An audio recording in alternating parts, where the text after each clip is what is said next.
제가 매니저님이 여러 분 계시는데 가장 제 커리어와 모든 거를 이제 다 같이 계획하고 만들어 나가는 역할을 해주시는 분이 제너럴 매니저이신 그레고리 코토라는 분이고, 그분은 이제 예전에 바이올리니스트셨어요. 그래서 시마노프스키 퀄텟이라는 단체에서 퍼스트 바이올린을 하셨었는데, 그 후로 이제 매니지먼트 업계 쪽으로 직종을 옮기게 되시면서 저를 이제 아티스트로 영입을 하셨는데, 그 이후로부터 이제 긴밀하게 교류를 하면서 제가 어떤 방향으로 나가야 될지 이런 것도 상의하고, 같은 음악가이기 때문에 굉장히 고민이나 이런 것들을 굉장히 많이 이해하고 계시더라고요. 그래서 정말 많이 힘이 되는 분이시고, 그리고 그 외에 이제 그 제너럴 매니저님이 와 함께 이제 미국에 있는 뭐 캐시바움 어소시에이트라는 다른 매니지먼트 회사와, 그리고 또 이태리와 스페인 그리고 일본의 또 다른 로컬 매니지먼트들이 있거든요. 그래서 그분들과 함께 이제 다 같이 일을 하는 봄소리 팀이에요.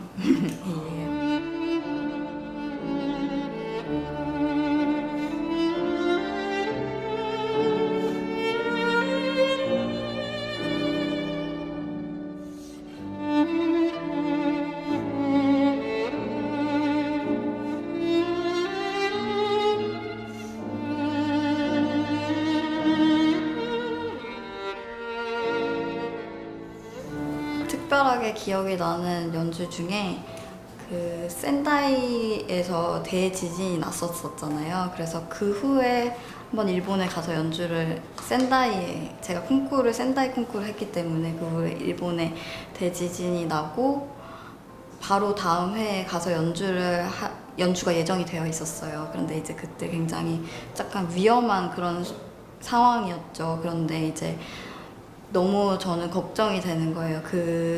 내가 아는 사람들과 내가 아는 그 장소들이 다 폐허가 됐다고 하니까. 그래서 저는 너무 어떻게든 제가 도움이 되고 싶어서 거기를 찾아갔는데, 그때 가서 굉장히 너무 슬펐어요. 속으로 너무 놀라는 게, 그 센다이 공항도 아예 다 폐쇄가 되었고 다 대지진으로 무너지고, 제가 머물렀던 호텔, 홀 다 무너졌는 거예요.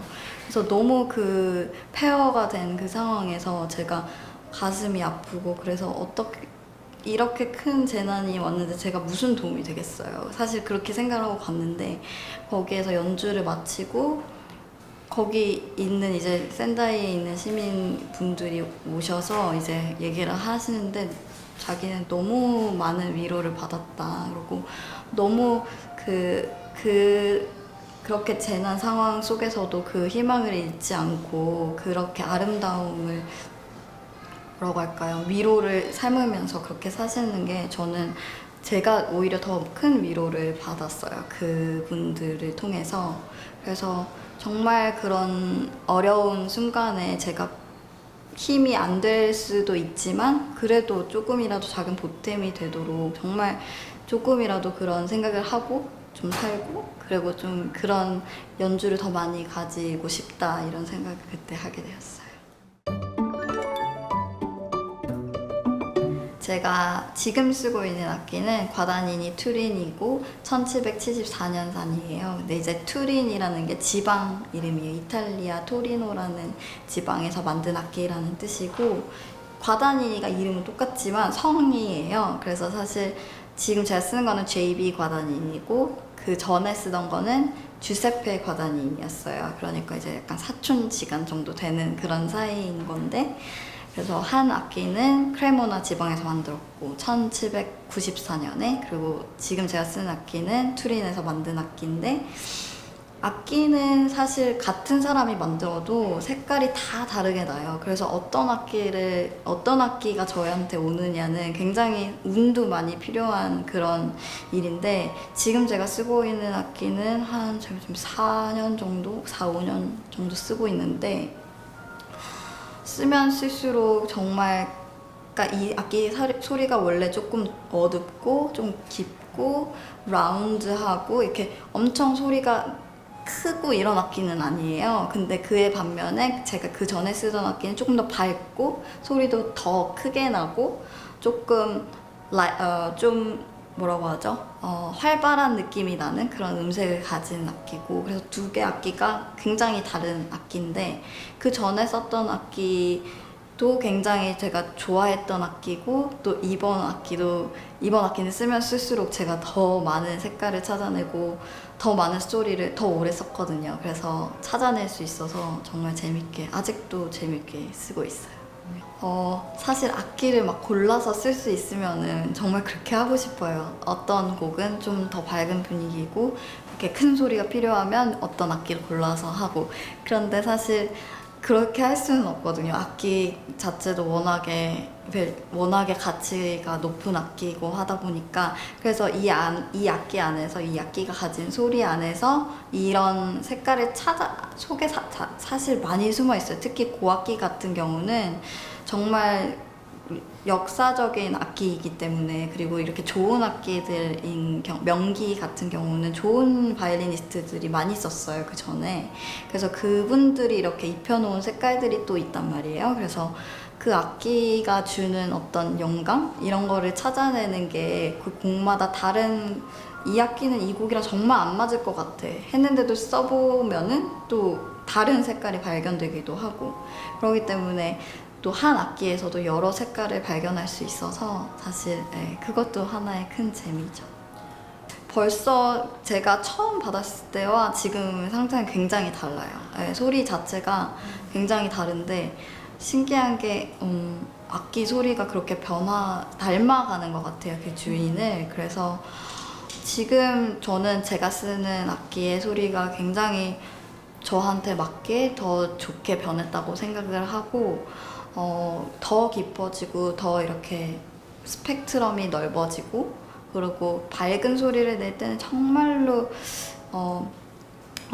한없이 밝고 티 없는 그런 소리를 내다가도 또 정말로 깊게 들어갈 때는 또 정말 노인의 소리를 낼 수 있는 그런 악기여서, 제가 그거를 사실은 제가 바뀐 거죠. 제가 그 악기를 더 잘 알게 된 거죠. 그래서 굉장히 재밌어요. 악기를 만나고 이렇게 서로 알아간다는 게.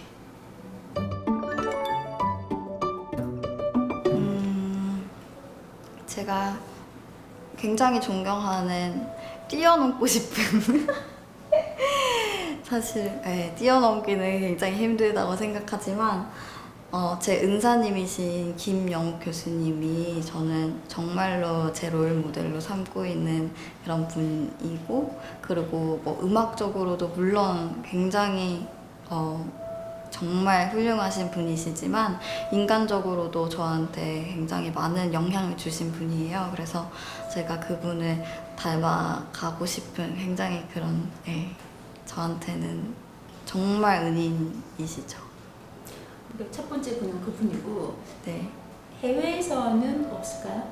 해외에서요? 해외에서 지금 뭐 활발하게 활동하고 있는 뭐 대표적인 분이시라면 뭐 안네 소피 무터는 정말 나이가 무색하게 오랫동안 활동을 하셨거든요. 그런데 아직까지도 그 퀄리티, 그 연주 퀄리티와, 그리고 또 안네 소피 무터 재단을 만드셨어요. 그래서 젊은 음악가들을 또 후원하시고 이런 것도 하시기 때문에, 그런 부분에서 정말 근데 연주자로서 아직도 너무너무 활발하게 완벽하게 연주하시기 때문에 굉장히 존경할 부분이 많다고 생각하고요.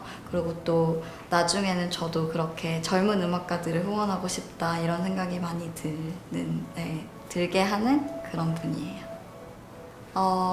어린 친구들이 그렇게 얘기할 때마다 굉장히 부끄러워요, 사실은. 어떤 얘기를 해줘야 될지도 모르겠고. 그런데 제가 생각할 때 저는 사실 그 학교 다닐 때부터 제가 이렇게까지 연주 활동을 해외로 하게 될 거라고는 생각을 하지는 못했어요.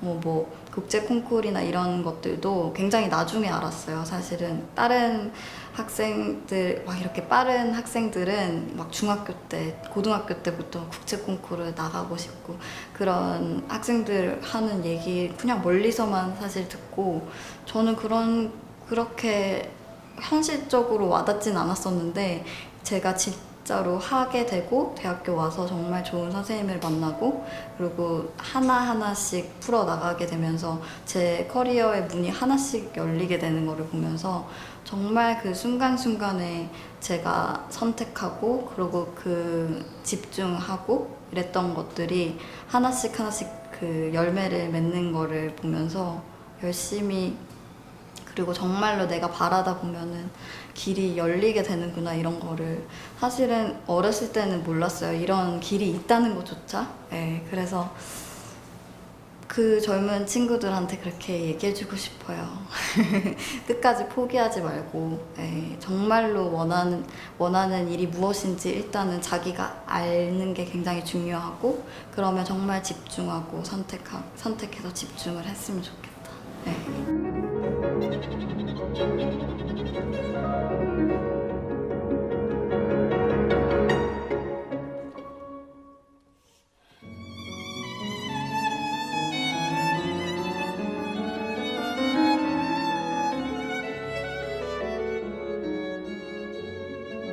제가 2015년에 퀸 엘리자베스 콩쿠르를 나가고 그러고 나서 바로 이어서 차이콥스키 콩쿠르를 나갔을 때가 있었어요. 그 같은 해에 벌어진 콩쿠르였는데 뭐 2주인가 3주를 사이에 두고 그러니까 굉장히 체력적으로도 힘들고 정신적으로는 말로 할 것도 없이 정말로 끝까지 온 상태였는데 왜냐면 퀸 엘리자베스 콩쿠르이 굉장히 길거든요. 한 달 정도 하는 콩쿠르이고 마지막에 그 일주일을 샤펠이라는 특별한 공간에 gat혀서 핸드폰이나 뭐 이런 것들 통신 기계들 다 뺏기고 우리의 힘으로만 무슨 이렇게 새로운 곡을 받아서 연주를 하는 미션이 있는 콩쿠르였어요. 그래서 그 일주일 동안 정말 일주일 내내 악몽을 꾸고 정말 힘든 시간을 보내고 나서 이제 차이콥스키 콩쿠르를 또 나가게 되었어요. 근데 그때 정말 힘들어서 나는 못할 줄 알았는데 오히려 그렇게 힘든 순간이 오니까 뭐 이렇게 저 안에 있는 욕심이나 이런 것들이 다 내려지더라고요. 그래서 결국에는 차이콥스키 콩쿠르는 저는 사실은 말도 안 되게 준비가 안 된 상태였어요. 뭐 1차에 있던 곡 중에 한 곡, 2차 있던 두 곡이 아예 새로운 한 번도 연주를 안 해본 곡이었는데 그 짧은 시간 안에 그걸 준비를 해서 2, 3주 안에 그거를 하게 되었으니까 사실은 말도 안 되는 얘기 이렇게 하면 절대 큰일 나죠. 근데 오히려 그렇게 마음을 비우고 정말 그냥 결과에 상관없이 나의 어떤 메시지를 보여주자. 내가 준비한 만큼 내가 어떤지 나의 그냥 솔직한 모습을 보이자 이렇게 했더니 정말 많이 이렇게 좋은 결과도 나오고 그리고 또 많은 분들이 그걸 보고 진심을 느끼고 그거를 응원해 주셨어요. 그래서 어떤 그런 극한의 순간에 왔을 때 제가 느낀 거죠. 이게 마음을 내려놓는다는 게. 그래서 그런 슬럼프가 왔을 때 사실은 굉장히 힘들고 아프잖아요. 근데 그거를 오히려 기회를 삼고 자기가 성숙할 수 있는 그런 시간으로 삼으면 나중에 보면 굉장히 좋겠죠. 사실 그때는 정말 힘들고 말도 안 되는 얘기지만 지금 보니까 지금 그런 의미가 있더라고요. 그런 순간들이. 그러니까 이제 저는 콩쿠르를 사실 10년부터 2016년까지 거의 7년을 했고 근데 사실 그때 콩쿠르 할 당시에는 이게 저는 무대 데뷔인 줄 알았어요. 그 나라에 가서 그 콩쿠르를 하면서 관객들을 만나니까 어쨌거나 콩쿠르 끝나고 이제 갈라 콘서트도 하고 그런데 이제 그 콩쿠르이 문제가 아니라 그 다음에 정말 정식 무대에 다시 초대를 받는 게 정말 의미가 있고 그때부터 카운트가 되더라고요. 이 프로페셔널 연주자의 세계는 사실 그 뒤의 세계는 사실 몰랐어요. 콩쿠르를 할 때는 그거에만 또 집중을 해서 하기 때문에. 그런데 이제 진짜 연주자의 삶이 어떤 건지, 그리고 콩쿠르 다닐 때는 내가 뭘 이렇게 정해서 콩쿠르를 뭘 하고 여기서부터 계획을 할 수 있는데, 지금 사실 처음 시작하는 입장에서는 어떤 연주가 오고 어떤 거를 내가 선택을 해야 되고, 이게 막 연주 제안들이 많이 오잖아요. 근데 어떤 거를 선택해야 되고 어떤 거를 조금 조심해야 되고 이런 거를 모르는 상황에서 그런 제안들이 많이 오다 보니까 이런 것도 다 제가 새로 알아 깨우쳐야 되는 그런 단계이고, 어떤 프로페셔널의 삶은 어떤 건지 지금 이제 배우고 있는 단계인데, 그러니까 이제 한 무대 한 무대가 굉장히 중요하고 절대로 이제 망치면 안 되는 거예요, 쉽게 말하면. 그러니까 제가 처음으로 김봄소리 이름을 가지고 데뷔 음반을 내고, 그 음반으로 이제 다 소개가 되어서 제가 실제로 거기에 가서 연주를 하는데, 거기 사람들은 저의 배경을 몰라요. 그냥 김봄소리가 왔어. 근데 연주를 하는데 만약에 제가 조금 준비가 덜 됐거나, 아니면 바로 그 전에 뭔가 굉장히 힘든 연주가 있었거나 이래도 그 사람들은 그걸 모르잖아요. 왜냐면 콩쿠르는 중계가 돼서 1차, 2차, 3차, 얘가 3차 때쯤 되면 되게 힘들겠다, 이런 뭔가 이런 엑스큐즈가 생기는데, 변명이 생기는데, 이 공연들은 모든 곳에 제가 다 처음으로 가장 프레시한 모습으로 가야 되는 거예요. 그래서 그런 부분들이 조금 처음에는 힘들고, 그리고 부담도 되고 책임감도 더 생기고 그러더라고요. 조건에서 가장 중요한 거는 우선 오픈 마인드. 왜냐면 제가 이제 다른 나라를 다녀보면은 각 나라마다 특징들이 굉장히 뚜렷한 나라들이 있어요. 예를 들면 뭐 중국이라든지, 아니면 폴란드도 굉장히 뚜렷하고, 독일도 굉장히, 제가 얼마 전에 독일로 이사를 갔는데 굉장히 뚜렷하더라고요, 색깔도. 미국은 이제 다인종이 그러니까 모든 각 인종이 섞인 만큼 그것도 굉장히 특별하고, 그래서 각각 나라마다 이제 민족적인 특색이 있는데, 그런 것들을 오픈 마인드로 보다 보면 정말로 배울 점들이 많아요. 저는 이렇게 뭐 폴란드를 보면은 뭐 어린 아이들부터 클래식 음악을 좋아하기 때문에, 정말 예를 들면 저는 이제 클래식 음악가니까 그런 점 많이 보죠. 리허설 같은데 정말 아이들 3살, 4살 이런 아이들도 그 유치원에서 다 데리고 와서 선생님들이 딱 앉혀가지고 그런 뭐 공연의 티켓을 가르친다든지, 아니면 이런 음악을 이렇게 느끼게 한다거나, 이런 것들을 보고 굉장히 충격을 받았거든요. 사실 우리나라에서는 아이들을 위해서 개방된 연주회는 거의 없단 말이에요. 그래서 그런 것들을 보면서 이런 건 정말 우리나라에 가져오고 싶다, 약간 이런 것들 많이 보죠. 독일에서는 어떤 좋은 면이 있는데 이거를 우리나라에 또 가져오고 싶다, 이런 것도 있고, 그런 것들을 이렇게 편견 없이 오픈 마인드로 보다 보면은 그런 게 보이는 것 같아요. 그리고 조금 열린 마음으로 보다 보면은, 그래서 그게 가장 중요한 덕목이 되지 않을까 생각합니다. 제가 이제 내년과 내후년에 잡혀있는 무대들 중에 의미 있는 무대들이 오케스트라와 투어를 많이 하게 되었어요. 그래서 투어를 하게 되면 오케스트라와 이제 여러 번 호흡을 맞추게 되고, 그리고 굉장히 특별한 그런 관계가 생기거든요. 그래서 그런 미국, 뭐 예를 들면 브로츠와프 오케스트라와 같이 미국 투어를 하고, 뭐 라파오 베아츠와 또 미국 투어를 하게 됐고 내년에. 그래서 그런 것들을 통해서 정말 음악가들과 끈끈한 그런 인연을 맺어서 좋은 음악가들과 오랫동안 이제 좋은 관계를 유지하면서 음악적인 그런 아이디어도 얻고, 그런 것들 많이 배워나가고 싶어요. 10년 후에 10년 후에는 저는 계속해서 제가 지금 하고 있는 연주를 더 많은 나라와 더 많은 분들을 위해서 연주를 하고 있을 것 같아요. 그리고 그러고 싶고, 그리고 더 좋은 음악가들과 많은 분들과, 그리고 또 어려운 상황에 계신 분들한테 찾아가서 연주를 하는 그런 기회도 더 많이 가지고 싶고, 그래서 제가 정말 바라는 연주들을 많이 하는 그런 기회를 많이 가졌으면 좋겠어요.